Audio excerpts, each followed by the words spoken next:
That body, now it's finally something worth looking at, brother. At this level, your basics aren't bad. You won't die to just any blind sword. Your responses aren't bad. That's about it. Heh, now it feels like it might be worth sparring with you. Is the heart of the beast ripening? Each squad member had something to say. There was no need to mull over it. They were all saying his skills had improved. To Enkrid, improving his skills had a very special meaning in his life. It was the thread that would continue his dreams, the moonlight that illuminated the dark night, and the dawn that brought the morning. A ray of light had seeped into his faded and torn dreams. This single ray of light became the foundation to stand his dream back up again. A knight is a name completed through the accumulation of honor and skill. Enkrid didn't just want to become a mercenary or warrior of knight level. He wanted to become a knight. If asked why, he found it hard to answer. There was a tickling sensation in his chest. It just didn't come out easily. If he were to lie, he could say something, but he disliked that as well. In this regard, Enkrid was a straightforward person. The irrationalities he saw during his mercenary days also played a part in keeping his dream alive. But that wasn't the whole reason. Why is a dream a dream? Simply because you long for it. He wanted to hear someone's cheers. He enjoyed the time spent honing his swordsmanship. He liked the time spent chatting with those around him. In the past, he wanted to meet those who had ignored and cast him aside, and show them how he had changed. It's a tangled and mixed web of desires. The human heart is not simple. For Enkrid, this collection of desires converged into two words: Knight. It's his dream, even if his skills were still lacking and he had a long way to go. If a path to his dream existed, he wanted to walk it. Therefore, accumulating honor was also something he had to do. He also wanted to test it. How far will my sword reach? Sparring was just with squad members all day. In battle, he had fought and won against Mitch Hurrier. He had gone through the promotion test and had even defeated a half-blood fairy assassin, but he was different now from then. Enkrid clenched and unclenched his hand. I want to fight. He wanted to have a time where he could wield his sword to prove himself. He had become a high-ranking soldier in the soldier ranking system. However, even within the high-ranking rank, there were variations. The desire for victory and confidence that came with improved skills. It was the desire to confirm his skills through real combat. It was at such a time that the commission came in. Moreover, the company commander was coming along. It wouldn't be an easy task. But why? Why is the company commander coming personally? Enkrid's question lingered. Wouldn't others have the same question? The company commander was simply stopping by on her way, but it seemed odd to the other squad leaders, especially to the fourth squad leader, Enkrid's direct superior, who found the situation quite peculiar. Though it was just a coincidence, some people couldn't see coincidences as mere coincidences. The border guard's standing army often lent their strength to the citizens and merchant guilds within the city. This practice stemmed from one of the two major policies established by Neurilia. One was the soldier ranking system. The other was the soldier mercenary system. Instead of mercenaries, soldiers were tasked with carrying out missions, and along with the ranking system, it was one of the kingdom's successful policies. If it's the border guard's standing army, they're trustworthy. This phrase was commonly heard. The soldier mercenary system, where soldiers performed missions instead of mercenaries, naturally gained the support of the citizens and merchant guilds. Mercenaries were rough and rugged, but soldiers were less so. Like any disciplined unit, they faithfully followed orders. Additionally, the cost was cheaper compared to large mercenary guilds. Isn't it natural to require escorts for city security? Demanding krona for every little thing seems excessive, doesn't it? Occasionally, a grumbling merchant guild leader would say this, but once they used the escort soldiers even once, they fell silent. The border guard's standing army engaged in localized battles twice a year. They were a unit from a military city close to the front lines. Naturally, those who survived the frequent life and death battles were highly skilled, and the quality of the standing army soldiers was uniformly high: cost, skill, safety. Due to these three reasons, satisfaction was high, and the policy was deemed a success. The company commander taking on the mission was one such case. Why personally? Everyone had this thought. This was not a task that required the company commander's intervention. The squad leaders also had eyes and ears.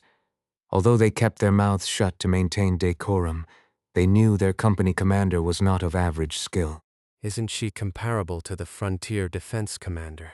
The Frontier Defense Commander was the strongest in the border guard, excluding the battalion commander. He could take on the Heavy Infantry Company Commander. The Ferry Company commander had already proven his combat prowess in battle. I'll take on this mission. So the Ferry Company commander is taking on a mission. If a superior officer steps up to handle it, what can you say? You just have to say okay. Why do you insist on going yourself? The 4th platoon leader asked. I'll be taking that troublemaker squad leader. That was the answer. For one mission, it's not a big deal. The issue was with the person being taken along, the spellbreaker, high-ranking soldier Enkrid. The 4th squad leader had reached his position purely by being perceptive. As the ferry company commander departed, the 4th squad leader racked his brain, trying to recall the past. Perception is based on information. Delayed understanding of the surrounding situation negatively impacts promotion. For the sake of his future, he diligently recalled his memories. Didn't they say she went to see him at the infirmary? The ferry company commander had gone to see Enkrid in person. That was right after he was appointed. She went out of his way to visit the infirmary. After that, she had several private meetings with Enkrid. There were hardly any situations where she met with other squad leaders privately. It was fortunate if they even got a proper answer from him.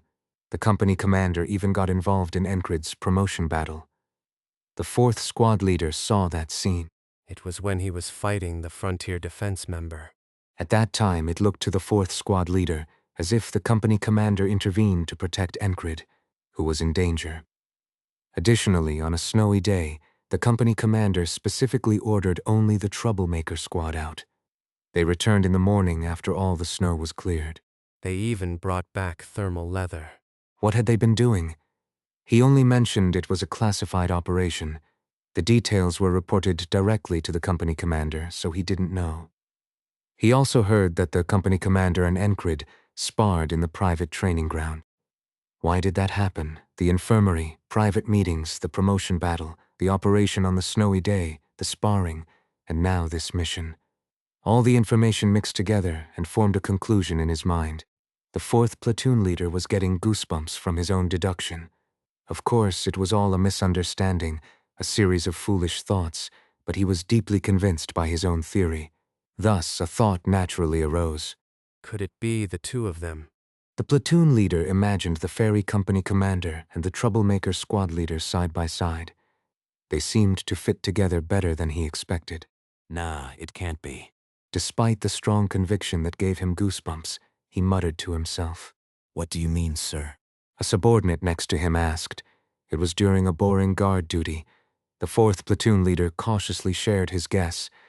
If it had been dismissed as nonsense, that would have been the end of it. Wow. The subordinate's reaction was peculiar. His pupils trembled. He seemed shocked as well.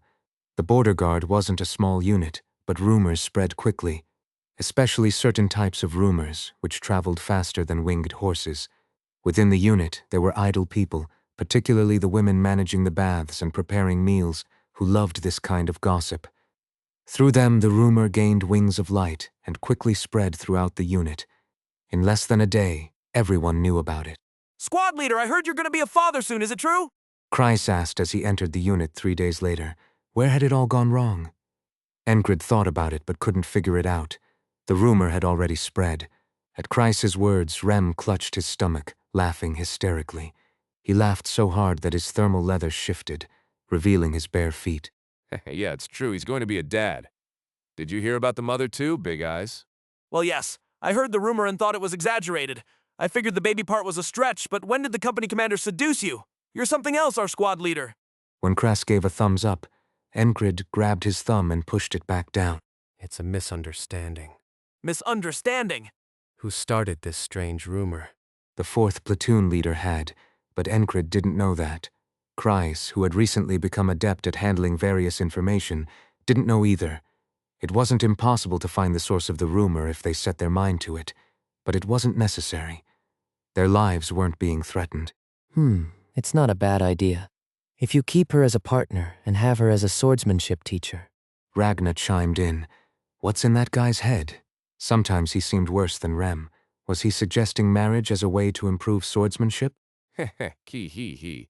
Next to them, Rem was laughing non-stop, now producing a sound similar to a beast's cry. Don't get too attached. It'll be tough if she dumps you later. That was Jackson, folding his clothes on the side. Is it a given that I'll be dumped? Wasn't the premise seriously wrong? Brother, blessings to you. Everyone knew it was a joke. They all knew Enkrid's daily schedule. He was too busy to form a relationship with anyone. Let's not talk about it. It was just a baseless rumor. Thinking that, he reached out to Esther. Today, Esther refused his touch. I'm not Kreis. Enkrid said, feeling wronged, but Esther just glared at him fiercely and lay down on the thermal leather. She'd been cuddling with him all day, so why the sudden change? Looks like she's jealous. You should comfort her. Rem commented from the side, clutching his stomach and laughing madly again. Rem was indeed a crazy guy. Thanks for the laugh. So when are we leaving? Where to? The escort mission. You said you only need to take one person. So? Of course you should take me.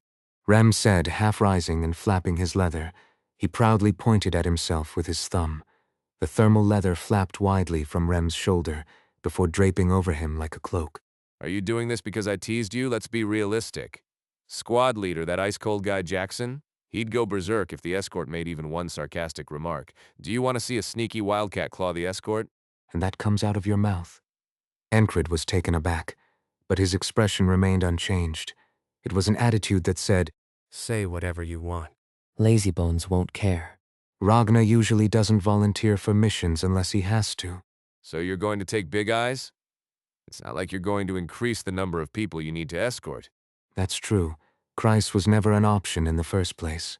And Chunky, well, he's usable. But what if he starts muttering prayers next to the escort target? What if he does it all day? I don't think the escort target would appreciate that.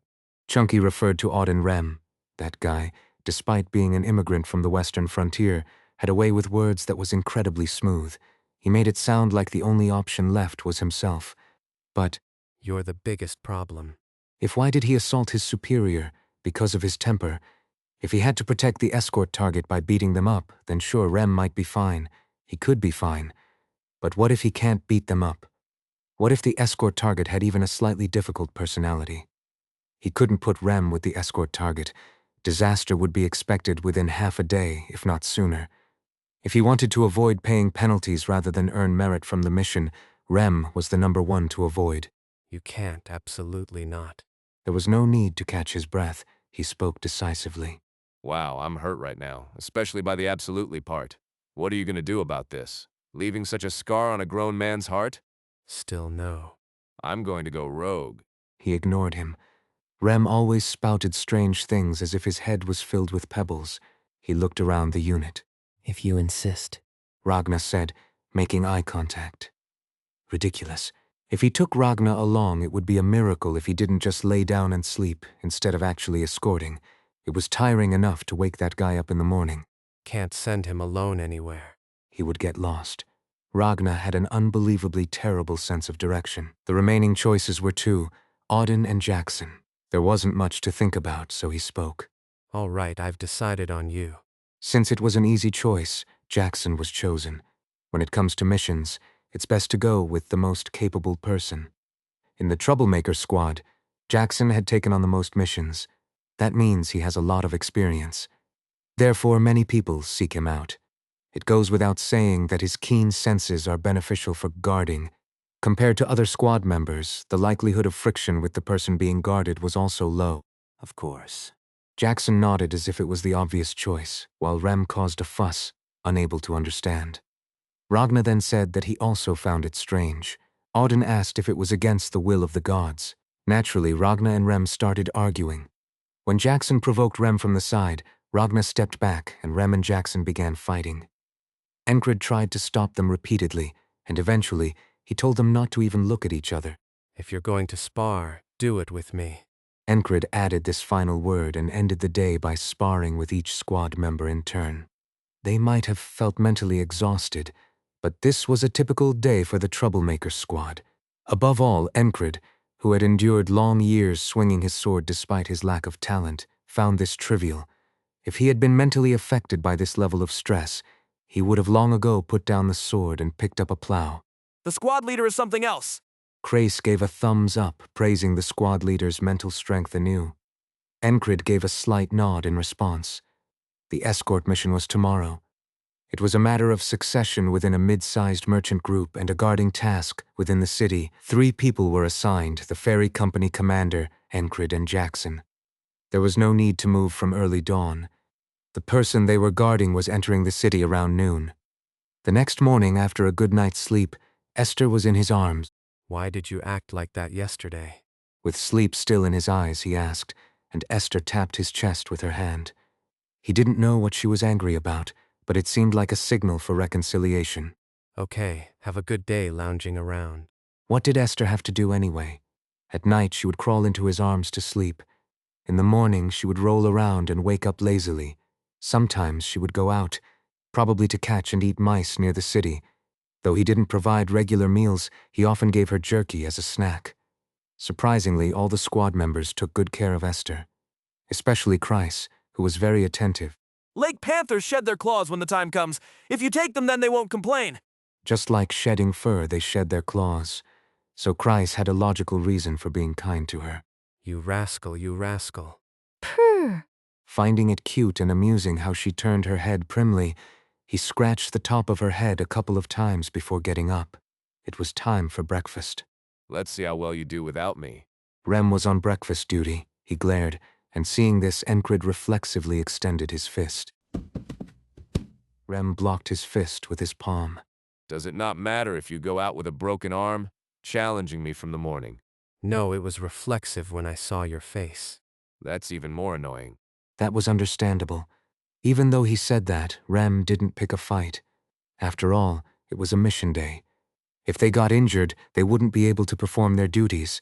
For breakfast, they had a dish made of thinly pressed and grilled pork tenderloin mixed with boiled potatoes, and it tasted terrible. It's good for your body. Meat strengthens your muscles, brother. The isolation technique is about building the body, and the completion of building the body is eating. Enkrid reluctantly ate, knowing how important it was to eat well, even without Auden's advice. After heating up his body using the isolation technique during the remaining time, it was time to depart. Enkrid washed himself at the well and gathered his equipment. He wore the leather armor he had acquired from raiding the Gilpin Guild before. It only covered his torso, but it was thin and elastic, so it wasn't uncomfortable. As he strapped on the sheath for the whistling knife over the armor, Jackson, standing nearby, asked, What's that? I picked it up after killing an assassin. Resourceful. Is that what it's called? In any case, he thought it was a pretty useful tool, so he kept it. With weapons of this kind, the more he had, the better. After donning a thick gambeson, he was fully armed and stepped outside. He walked alongside Jackson to the inn within the city. Throughout the walk, Jackson explained how to listen well and see well, and then added, You're dull. He never forgot to add a comment like that. Enkrid still didn't mind. He had always known he was dull. When they arrived at the intersection centered around 4 inns, the company commander was already there. Has the escort arrived? Enkrid gave a brief salute and asked. Not yet, they'll be here soon. There were rumors that the person they were to escort had a rather difficult personality. This information came from Chryse. Ever since taking over the guild, his ears seemed twice as sharp as before. They came to decide on a successor, didn't they? While he was curious about how difficult this person could be, he wasn't too worried. It's rare to find a troublemaker at Rem's level. Try spending just 1 month with the troublemaker squad. Any troublemaker would seem endearing in comparison. Enkrid was at ease. Jackson didn't think much of it. To him, a job was just a job. Guard for 3 days. Once the succession meeting within the merchant group was over, the job would be finished. They just needed to ensure safety within the city. Since he had already processed this in his mind, there wasn't much to think about.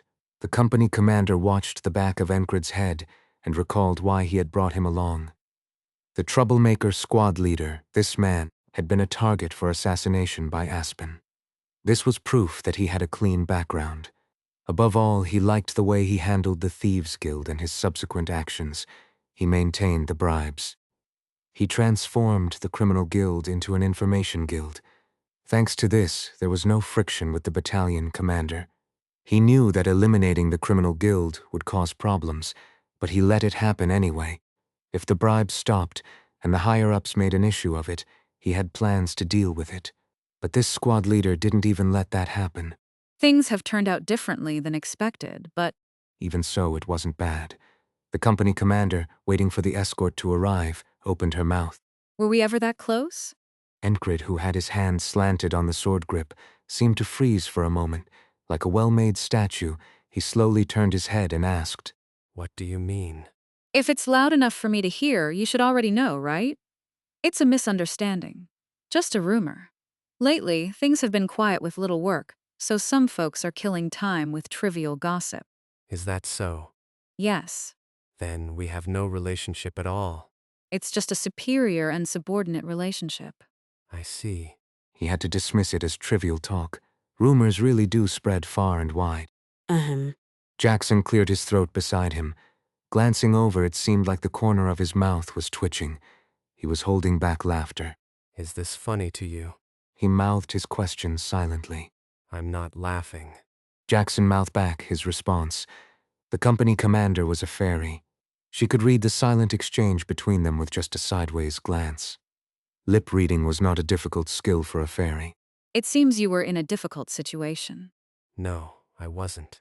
Enkrid replied immediately. You seem to be in a difficult situation. No, I'm not. Then did you enjoy it? Why was she doing this? No, I didn't. His answer was oddly drawn out.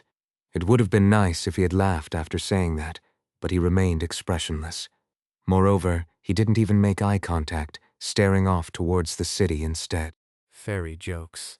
He still wasn't used to them. They're coming. Enkrid was saved from his predicament by Jackson's remark. The escort was in sight. As the carriage approached, the ground trembled. Enkrid thought dealing with the escort target would be much easier than dealing with the company commander. That was fun. He heard the company commander whisper behind him, sending a chill down his spine. Even with a cloak lined with heated leather, he felt a shiver. Soon the carriage stopped, and someone got out. It was a bit different from what Enkrid had expected. Not a greedy toad with puffy cheeks. Instead, it was a woman with a beautiful appearance. She had long blonde hair and brown eyes with a hint of red. She was strikingly beautiful. The sound of boot heels hitting the ground was sharp. The woman, having descended from the carriage, looked directly at the ferry company commander and said, Please take care of me. There was no need for an introduction about the escort coming from the standing army. From that point on, she only spoke with her own entourage. The middle-aged woman beside her, presumably her nanny, merely conveyed the escort target's wishes. The blonde woman was said to be just 20 years old, and it was unclear if she had a peculiar personality. You have to talk to her to know. Having never made eye contact, there wasn't much to say. This job will be easy. Jackson said. Enkrid nodded in agreement. He had wondered if she would come alone for an escort request, but there were 5 swordsmen assigned as merchant guards. 3 carried shields, and 2 had slender rapiers. Enkrid applied what he had learned.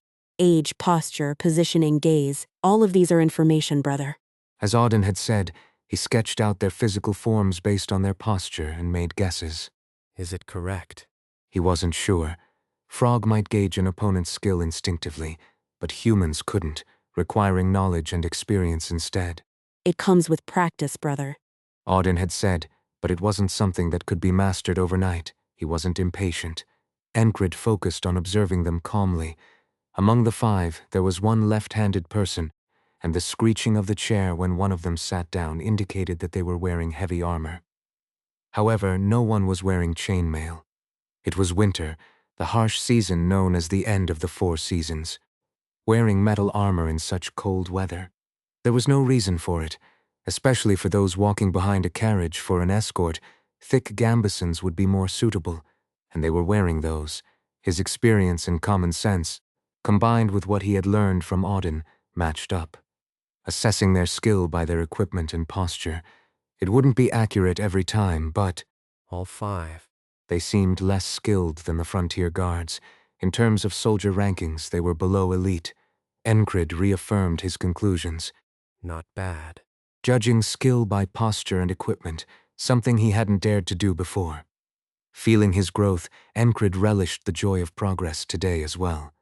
This joy never got old. It was always new and thrilling. Improving in combat skills and martial arts, the exhilaration continued. It was enjoyable, truly, incredibly enjoyable. Even though there might not be a need to draw his sword and fight in this mission, the joy came from applying what he had newly learned and understood even while sitting. Would you like to play an interesting game? Jackson's suggestion caught his interest. It was an amusing idea. No, a training method. It's a game called Matching Sounds. Let's do it. Ram, like Ragna and Auden, was passionate about teaching. It was a cold, hidden flame of passion that wasn't immediately visible.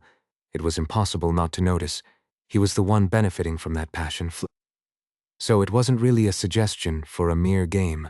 Enkrid's guess was correct. Jackson's proposal was a training method to hone the sense of the blade. Of course, it wasn't an easy method. The sound of tongue clicking. Jackson said, and Enkrid frowned. You're late. Escort duties were generally dull. Moreover, this was the border guard. It was obvious why they called the three of them, even though there were personal guards from the merchant group. If someone attacked despite the krona payment for escorting, it meant they were ready to confront the border guard's standing army as well. The border guard was under the king's direct control.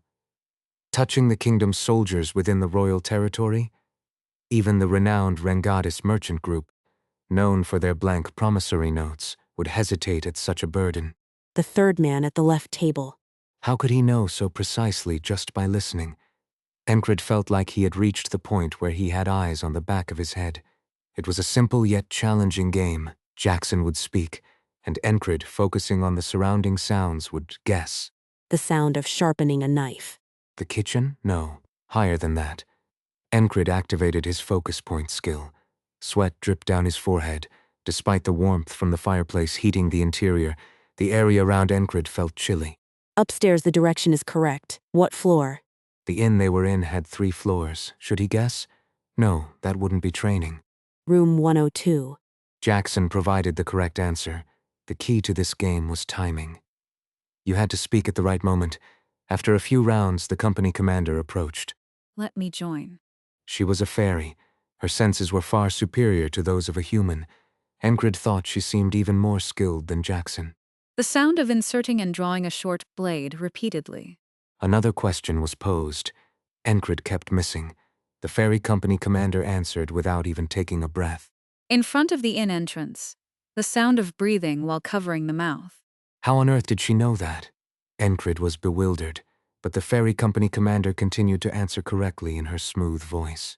Outside the window, the one holding his breath while seated. Under the right table facing the entrance. The one stealthily glancing around, behind you. Halfway through, Enkrid began to tilt his head in confusion. The questions had stopped being about sounds at some point. Their escort target was the successor of the merchant group. The merchant group had brought their own individual guards. They had taken over a section of the main hall of the inn as if they had rented it out, and then... Expect an attack. I agree. The moment Enkrid understood the conversation between Jackson and the fairy company commander, Jackson stood up and pushed back his chair.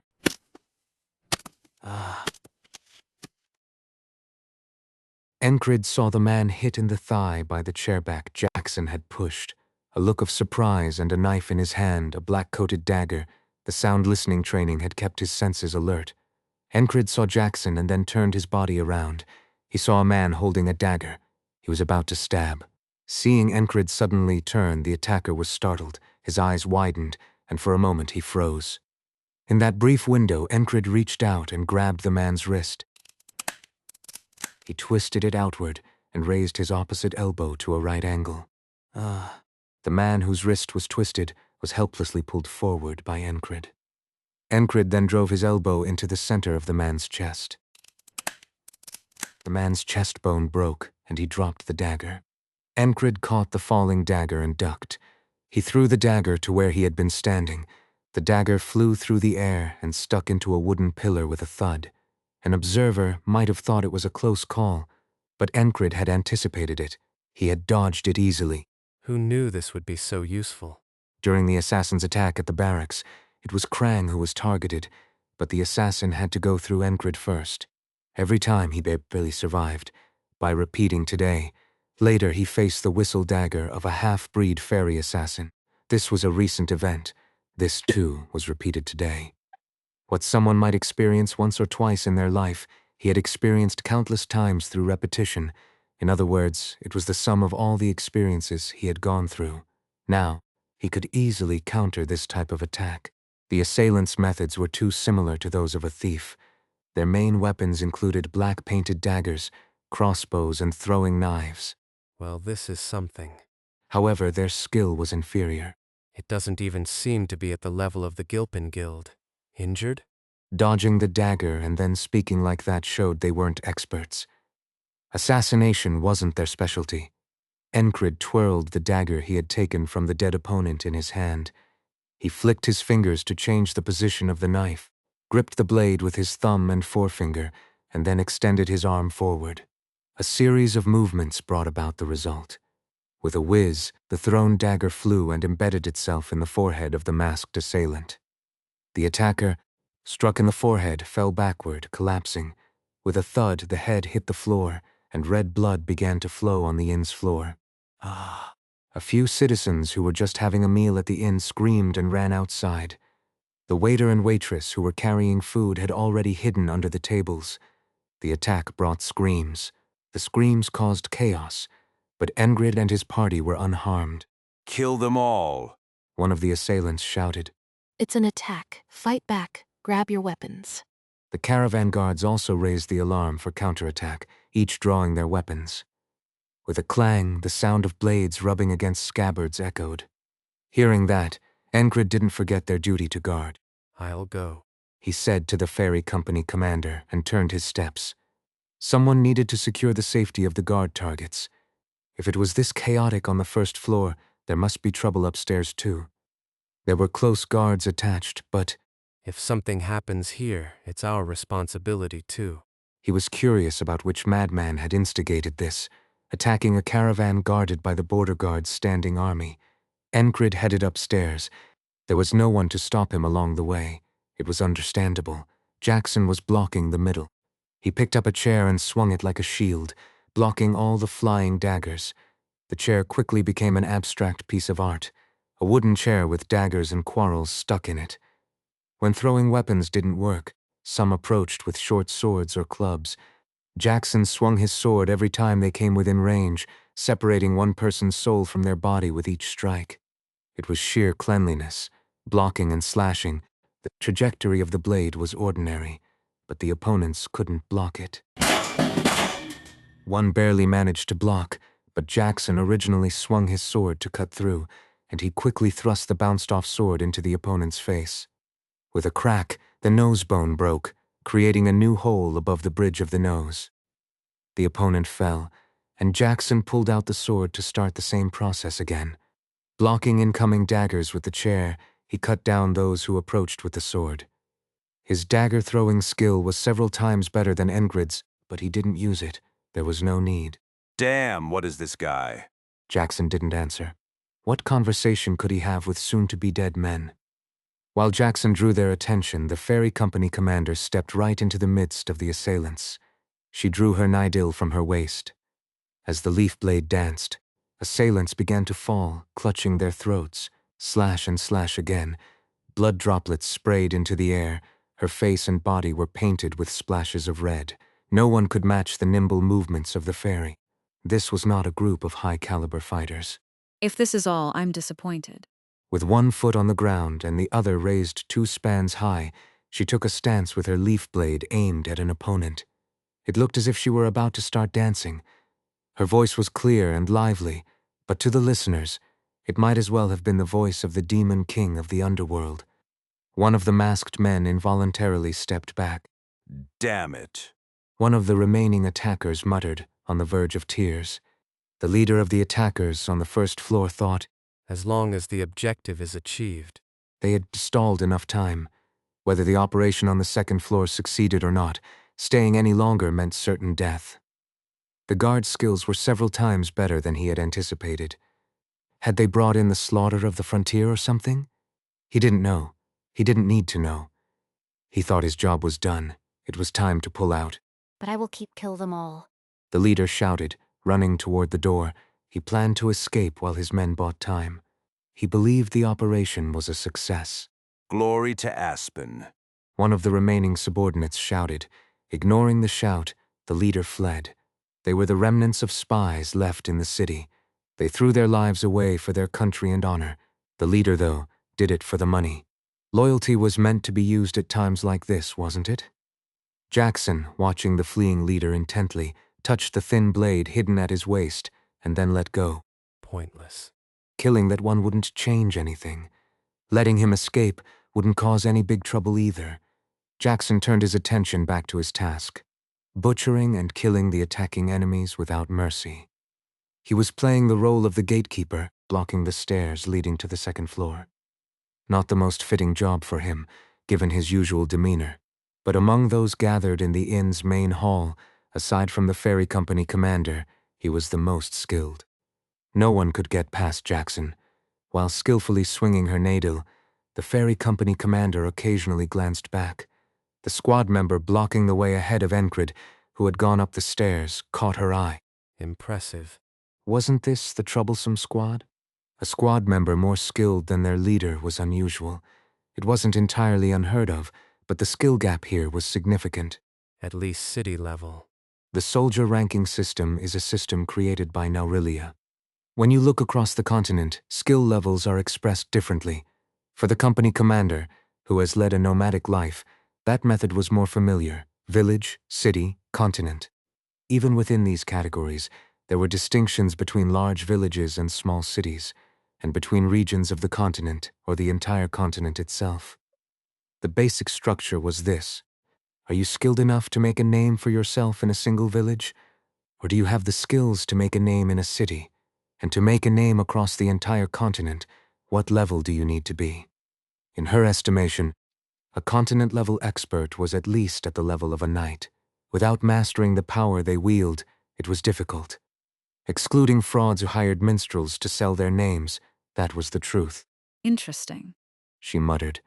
From the perspective of the attacker, who had just lost all 4 fingers on his right hand trying to block her nadil, it was a horrifying statement.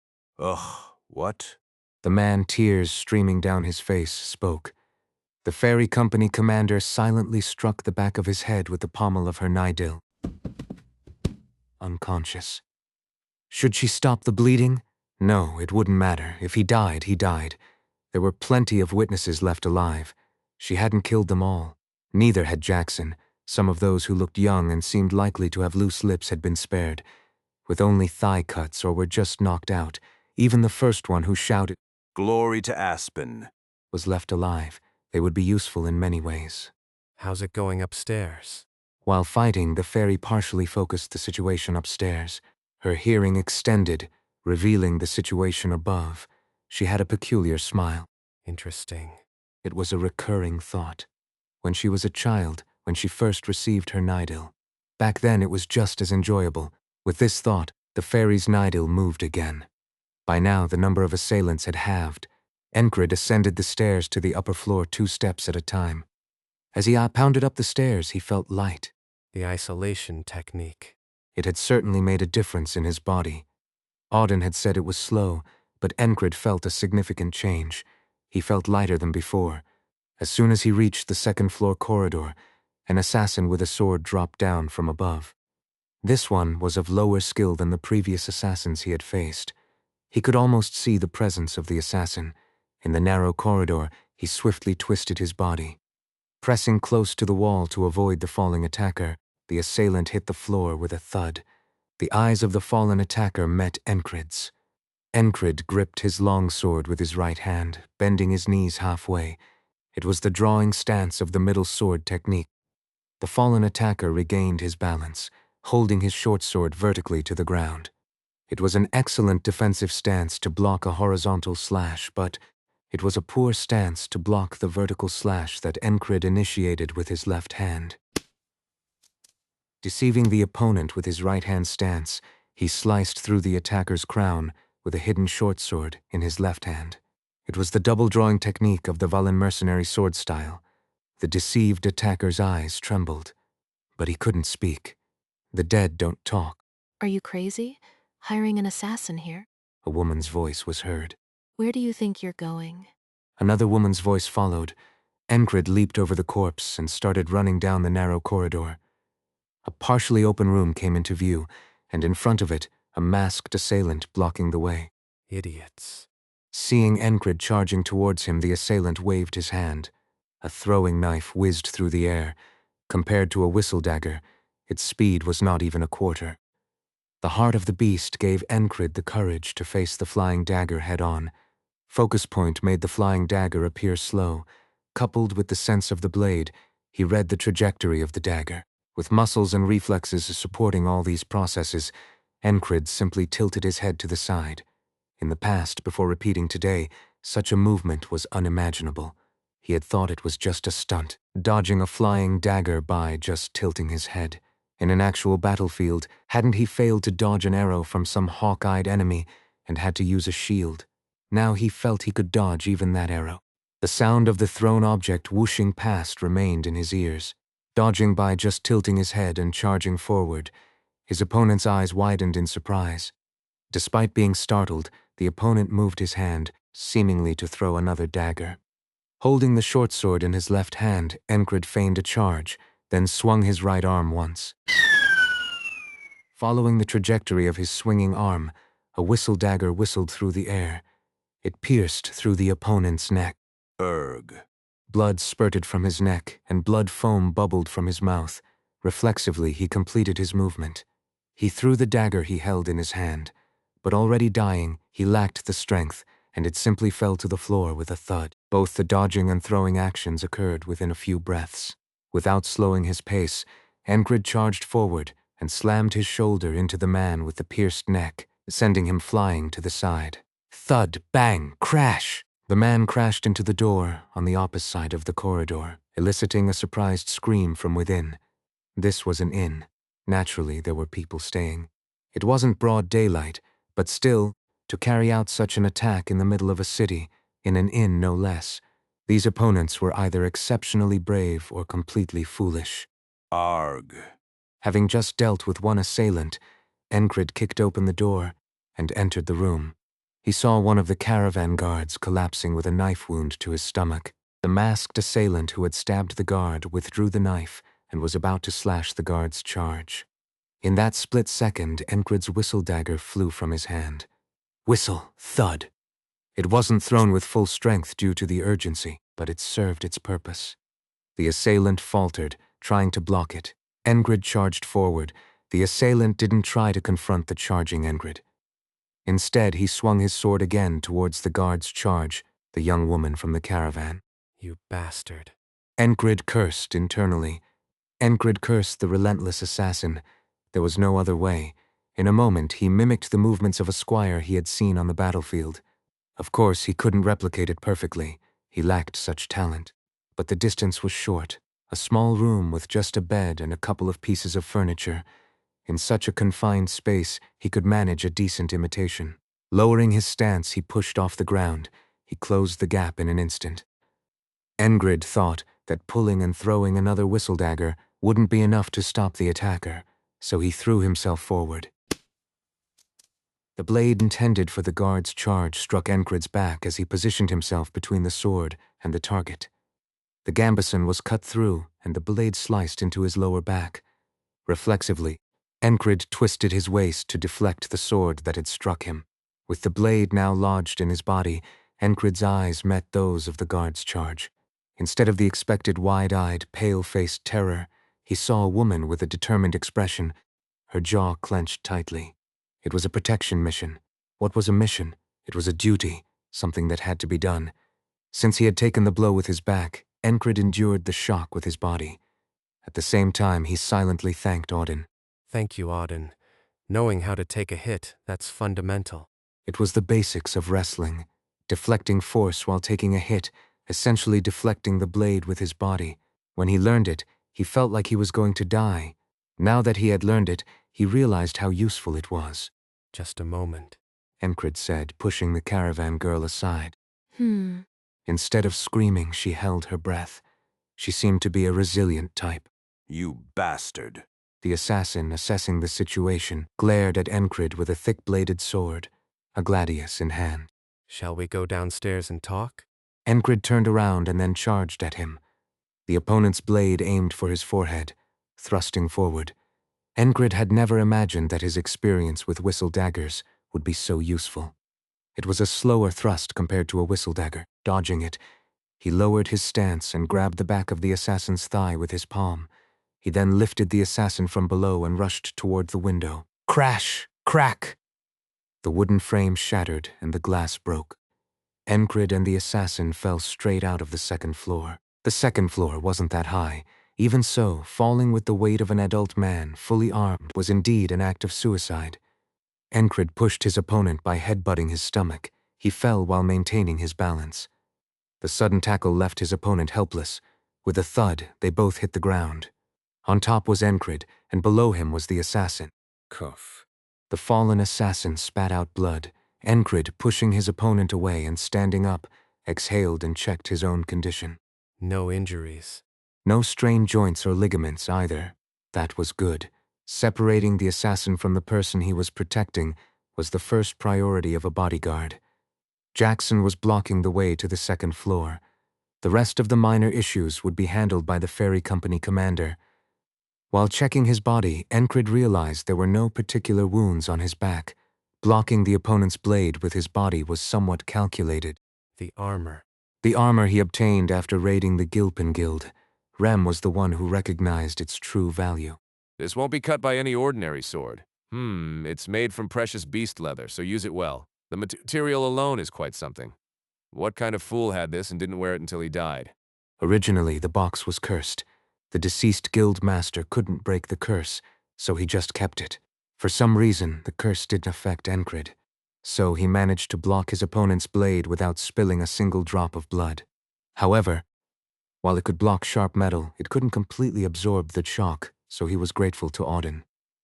The isolation technique had built his body, and he learned wrestling to use his built body. Using the skills he learned, Enkrid protected himself. It was possible because he trained continuously every single moment, avoiding the blade, subduing the opponent, all of it. If he had wasted even a single day, today would not have been possible. He could state that confidently. You're insane. He saw the assassin's mouth bleeding and wetting the mask. The assassin, finding it suffocating, pulled off the mask. It was an unfamiliar face. Of course, with over 5,000 people staying in the border guard, how could he know every face? However, the face felt somewhat familiar, as if they had passed by each other before. Cough. The man coughed again, this time with blood. The blood mixed with his cough splattered onto his beard and dripped to the floor. Despite this, he glared at Enkrid. His eyes were filled with murderous intent. A fierce determination to kill radiated from him. Enkrid drew his longsword. His opponent drew a gladius with one hand and a short sword with the other. Dual-wielding weapons. Despite his internal injuries, evidenced by the blood from his mouth, his balance was unwavering and his eyes were alive. This man had experienced battle. Enkrid's instincts told him that. His face showed signs of age. He was well over 30. If he had survived that long, he surely had some tricks up his sleeve. He'll probably use some kind of sword technique. The attack would be unconventional. This was an assumption based on what he could see. Cough, spit. The man, having blood in his nose, snorted loudly like a pig and spat out a bloody phlegm before asking Enkrid. Which unit are you from? Why do you want to know? If you're a regular soldier, you're my junior. Junior? Enkrid showed his confusion through his expression, while his eyes continued to scan his opponent's body. There were fewer openings than expected. His stance was solid. I used to be a platoon leader, the man said. Enkrid believed him but didn't let it change anything. There were many who left the military. Some left as cripples. Some left dead, only their names remembered. Some left intact but because they caused trouble. There were countless cases. Among them, there were those who left honorably. For instance, if someone chose military service over prison, they could opt for discharge once their mandatory service was complete. Were you with the slaughterer? The man asked again. Enkrid shook his head slightly. The reason he responded was simple, to find an opening in his opponent. But there were none. The man still didn't show any clear openings. Not bad. Enkrid thought as he subtly lowered the tip of his sword. As the position of Enkrid's sword shifted, the man adjusted the position of his two swords. A formidable opponent, both instinct and logic confirmed it. Phew. That's better. I was feeling dizzy. Now I'll kill you and then go up to kill her too. The opponent spoke as if picking up a coin from the ground, as if it were an easy task. This time there was no response. There was no time for it. The opponent charged simultaneously with his words. Fast the gladius and short sword danced through the air. Left and right, each hand moved to a different rhythm. The Valandul sword technique. It was a technique he knew, but had never attempted due to his limitations in talent. Both blades, moving to different rhythms, aimed for lethal strikes. The opponent's footwork and swordplay were formidable. As soon as Enkrid saw the charge, he gripped his sword with both hands and lowered the tip, letting the sword dangle behind his left hip. The charging opponent's eyes gleamed. Enkrid remained calm. The heart of the beast gave him courage. He couldn't predict the opponent's movements. The Valandul sword technique was a skill he couldn't perform with his own body, but that didn't mean he couldn't counter it. He stepped forward with his left foot, moving at his own rhythm, regardless of the opponent's. The two blades flew in arcs. Before they could make contact, Enkrid moved. Your strength is impressive. Auden had insulted him about everything else, but he acknowledged his strength. Enkrid knew how to use his strength and the middle sword technique to break the opponent's swordplay. The long sword cut through the air. The blade, mixed with Valyrian steel, slashed horizontally. Of course, it wasn't just cutting through air. A mid-level horizontal slash, strength over finesse he had sparred dozens of times. Since repeating those days, his skills had vastly improved, expanding beyond the scope of what he learned from sparring. What he couldn't see or feel before, he now sensed through the heart of the beast, the sense of the blade and the focus point. He recreated and trained what he perceived. For the body that didn't cooperate, he used the isolation technique to reshape it. It was like dodging a dagger with just a nod of the head. This time, however, he had intentionally swung his sword. Using his crafted body, he twisted his muscles around his left foot pivot and struck out. All these actions took place in an instant. The blade that slashed horizontally cut the opponent's body in half. The opponent tried to block with one of his swords and slip inside, but Enkrid's power overwhelmed the finesse. It was a clear victory of strength. Enkrid looked at the man, now half-severed and spilling hot, steaming entrails. Farewell, senior. Even with his body half-severed, the assassin showed remarkable resilience. His eyes were full of lingering determination. He muttered something, his lips trembling. Enkrid read his lips. Glory to the homeland. Was all of this an act of loyalty to his country? Did it lead to assassination? He didn't know, but it seemed worth investigating. After swinging his sword to shake off the blood and sheathing it, the ferry company commander and Jackson finally emerged from outside. You sure make a lot of noise when you fight, Jackson remarked, his eyes scanning Enkrid's body from head to toe. He didn't seem to be seriously injured, just a few scratches from breaking through the window. If you were my lover, you'd have to handle at least this much. The ferry company commander spoke in her usual tone, blunt and using harsh words. You might give people the wrong idea. Embarrassed, Enkrid blurted out that it was a misunderstanding. The words came out backwards. Is that so? The company commander dismissed it nonchalantly. Did you capture a few? Yes, we did. Nodding at Jackson's response, Enkrid went inside. On the first floor, he saw those who had already been captured and bound. Looking around, he noticed that few of the caravan guards were present. Some had been killed. The level of these attackers wasn't very high, but that was only by Enkrid's standards. For ordinary caravan guards, they would have been quite challenging, especially the last opponent he killed, a retired soldier. He could have easily cut down a few inexperienced mercenaries. Where did this group come from? The question arose naturally. Entering the first floor, he saw that the person he was guarding, the young lady of the caravan, had already come down. The surroundings were filled with blood and corpses, including some of their own. It could be mistaken for the middle of a battlefield. There had been at least 20 ambushers. More than half of them were killed or captured by the company commander and Jackson. A few members of the caravan were vomiting, which was understandable. The place was filled with bodies, blood, and entrails, yet she only furrowed her brow slightly, looking composed. She approached, clicking her boot heels as she walked. Your name? She asked as she came closer. Enkrid pointed to himself. She nodded. Seeing her nod, Enkrid spoke. Enkrid. Are you all right? She gestured towards his back, and Enkrid nodded. Thanks to the leather armor, as Rem had said, it wouldn't be cut by an ordinary blade. He had assessed the opponent's level in an instant and decided he could block with his body. If not, how else would he have blocked it? He would have used other means. He might not have tried to block with his body so recklessly, but at that moment, he thought it was the best option. I see. I'll make sure you're rewarded later. It wasn't a job he did expecting a reward. It's fine, it's my duty. At that, she pursed her lips a few times before speaking. I'm Leona. Yes. He already knew her name.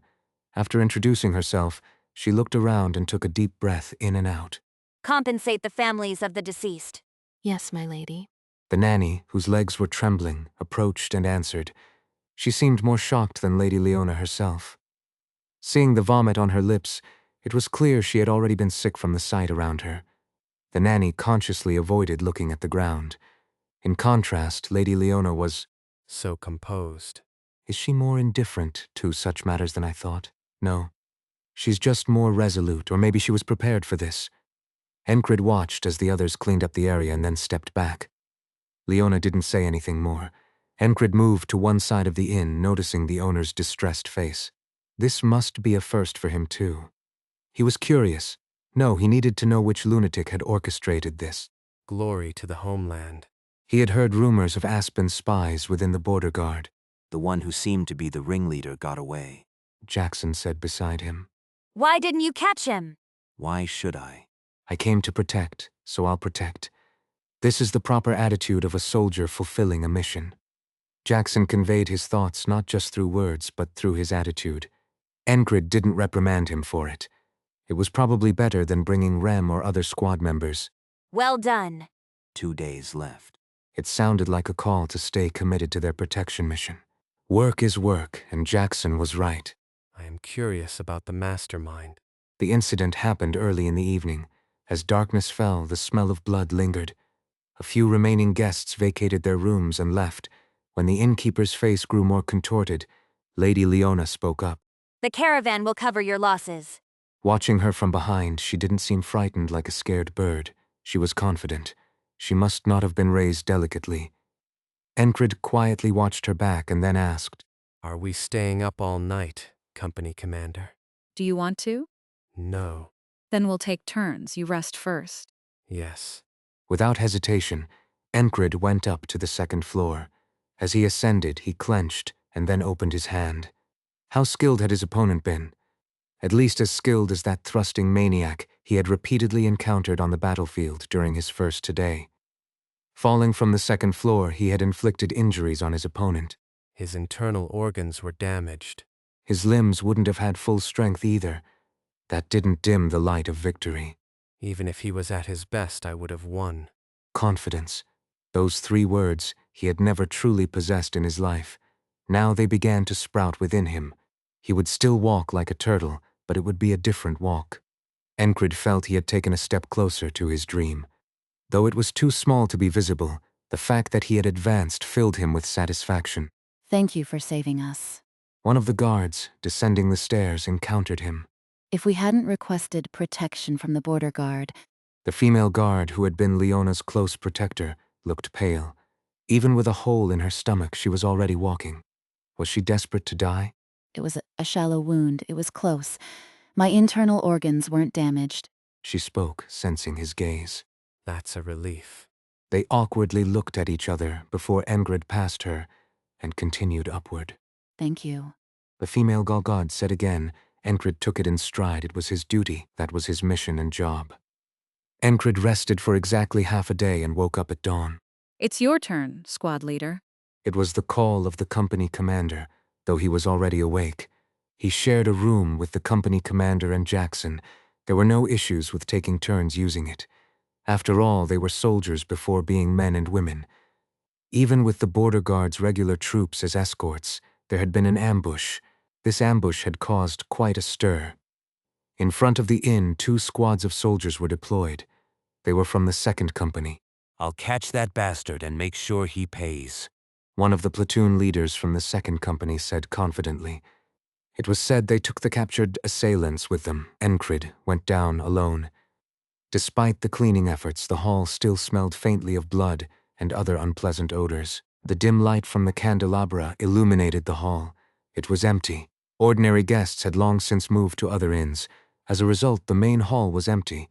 Enkrid took a seat at one of the tables. He then began his review. It was a natural thing for him to do. Even without repeating today, it was something he always did. He continued reviewing and doing any training he could while sitting. Just before the morning sun rose, someone came down the stairs. You're up early. It was Lady Leona, the person he was tasked with protecting. The flames on the candlesticks attached to the walls of the inn's hall were only half lit. With no guests around, they might be trying to save on candle costs. As a result, the thick shadows created by the dim light made Enkrid's show stretch long on the floor. He had been practicing the sense of blade all night, the quiet indoors, the sound of the soldier standing guard outside, and the sound of his escort tilting his glass. He listened intently, sharpening his senses and focus simultaneously. He read the presence and counted the number of people around him. He even gauged the distance by listening to the nightbird crying from afar. While doing so, Enkrid reflected on his range of perception. If it's within 5 steps. He could even read their presence. He could hear the sound of clothes brushing against each other. As he thought about it, he wondered. Is it really possible to do that just by listening? Thinking back to the conversation between the ferry company commander and Jackson right before the ambush, they had already predicted the surprise attack. How did they do it? It couldn't have been just by relying on their ears. He thought he should ask Jackson later. If it was something he could learn, he wanted to learn it. This time it wasn't the wall. He might not have to repeat today at a mediocre level, but he didn't think he would deliberately stay trapped in today by dying. Enkrid was still the same. For tomorrow. He always ran forward, looking only ahead. That was the driving force that kept him from being trapped in today. Crack, crackle. The logs in the fireplace broke and sparks flew. Besides reviewing the battle, various thoughts crossed his mind. Enkrid sat down, propping his chin on his hand, and recalled the people he had killed. For the glory of the homeland. Was it Aspen's spy unit? What was the person who moved that many people thinking? What was he planning after causing such an incident within the border guard? Would there be another attack? Breaking through the forces of 2 squads? Or would they send an assassin? As he thought about it, he realized that catching the escaped one might be easier than he initially thought. At that moment, Leona came down. You're up early. I was on duty, so I was taking a shift. I see. Leona nodded and approached. The floor still bore traces of the previous night. She seemed to be trying to appear nonchalant. That would likely make it more noticeable. Focusing on something else would be more comfortable. Enkrid knew this from experience. Is this your first time at the border guard? What, yes. But didn't Big Eyes say this woman's personality was peculiar? She seemed to have some backbone, but she didn't yet show the same madness as Rem.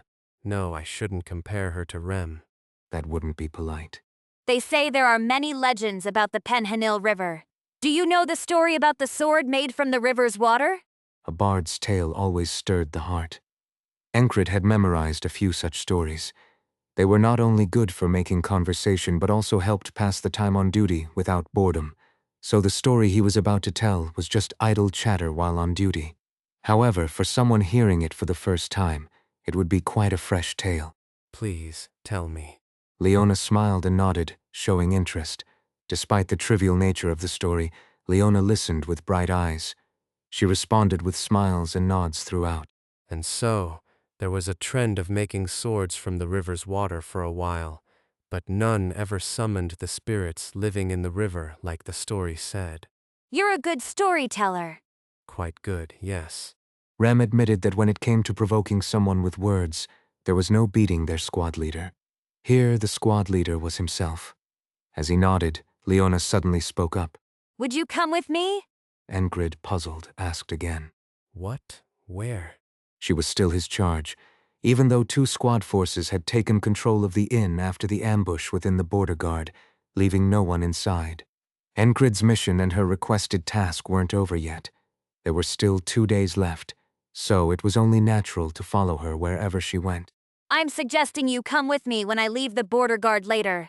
She said it abruptly, but it sounded like a prepared speech.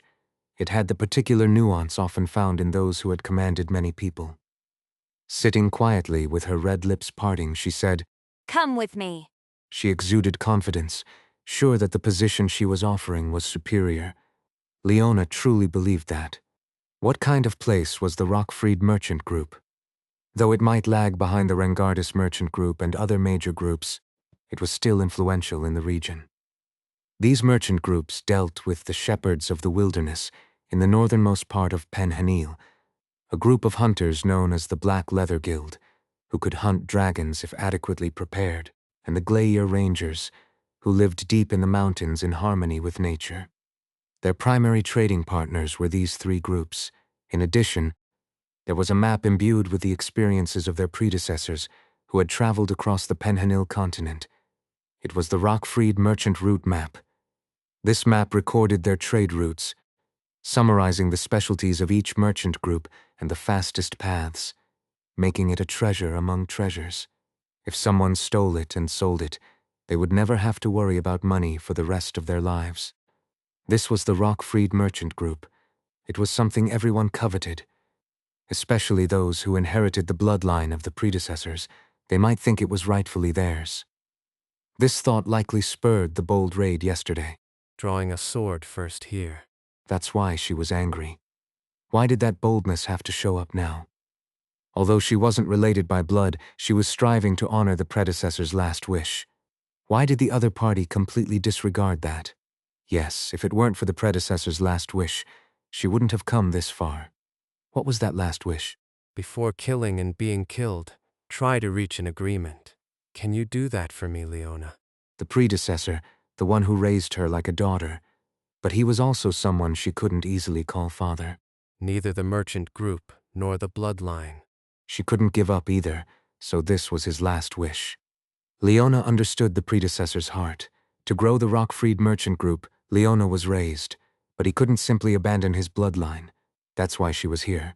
At the border guard of Norillia, it was the last bastion to negotiate without drawing a sword. If it weren't for the predecessor's last wish, the succession competition would have ended long ago. In such a situation, an ambush. Drawing a sword at the border guard? Fools. That was the end of her scattered thoughts. She noticed the man who had saved her in a moment of crisis. The first thing that caught her eye was his lake-like eyes. Those blue eyes, they were so captivating that they seemed almost magical. Black hair, blue eyes, and a well-trained body, and on top of that, a handsome face.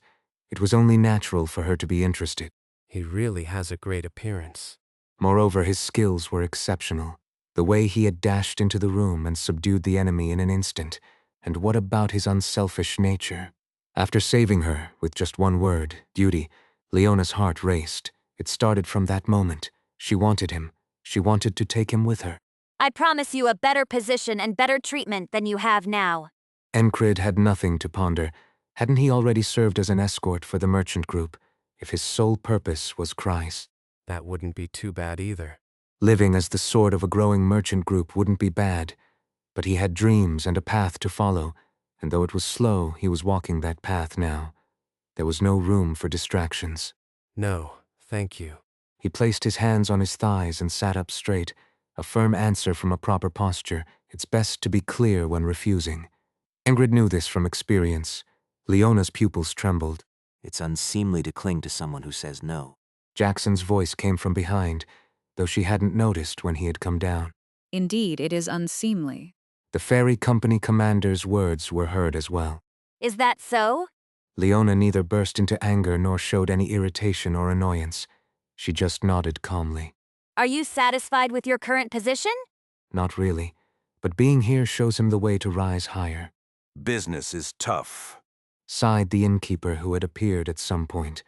The blue light of dawn was slowly turning into the yellow light of daybreak. It was morning. The merchant group will cover the losses. Leona said again, sounding as if she had intended to get a definite answer from the start. Oh, if you could do that. The innkeeper said, rubbing his hands together. Leona nodded as she watched him. Don't worry, expect guests around noon, so please prepare for that. Yes. She seemed accustomed to giving orders while seated. Soon a nurse came down from upstairs. Leona excused herself, saying she would rest, and left. Jackson approached and spoke. There are plenty of pretty women in the city, so don't bother with the heir of the merchant group. I didn't bother her, I refused. Enkrid also had plenty of experience with women being interested in him. His face wasn't going anywhere. Moreover, his well-trained body was a good tool for exuding various types of appeal. Enkrid, senior soldier. It was the company commander. Without moving from her spot, she called out to him in the same posture and tone as usual and asked, Do you have a reputation for being a womanizer? No. Do you flirt with every woman who passes by? No, I do not. Really? Yes. It was clearly a joke. It was a joke, but her expression was utterly serious and her eyes were completely calm. That made it difficult to respond. I wish she would stop now. I see. The company commander nodded. Enkrid went outside to catch his breath. One of the squad members from the 3rd platoon of the 2nd company recognized him and struck up a conversation. If you're flirting with every woman you pass by, what chance do people like me have? It seemed like a familiar banter. Who are you talking about? First the company commander, and now the Lady of Rockfried. Ah, you're a squad leader with a fatal charm, truly irresistible. The one expressing admiration was the platoon leader. He was somewhat familiar too. Having been temporarily called out for various missions here and there, Enkrid had crossed paths with many people. That's not the case. Is that so? He says it's not. He says it's not. A few soldiers echoed his words. It was a bit of a chant. They must be bored, being dispatched to surround an inn in the city with nothing else to do. It was understandable that they were bored, since there had been no further attacks, and there were no signs of any either. Sure, boredom was understandable. But spending time teasing me isn't something I appreciate. Rumors were always scary. Indeed, it didn't take long for another rumor to spread widely. When Kreis visited the inn, he made this remark. I heard you slept with the merchant leader in just one day. How did you manage that? Even for me, that's not easy, and the Rockfried lady is known for her high standards and prickly personality. She's not prickly. Oh, come on, she is. If you're here, at least do some work. What? Enkrid gave Kreis a task instead of entertaining pointless talk. He didn't care about clearing up the misunderstanding. Kreis was just teasing him, knowing full well it wasn't true. One of the attackers escaped. Find him. The one who escaped, Enkrid was curious about his whereabouts. The person who died by his blade, an Aspen spy, died shouting for the glory of his homeland. But it wouldn't be satisfying if the one who orchestrated all this survived. He must pay for what he's done. That's the natural order and the right thing to do.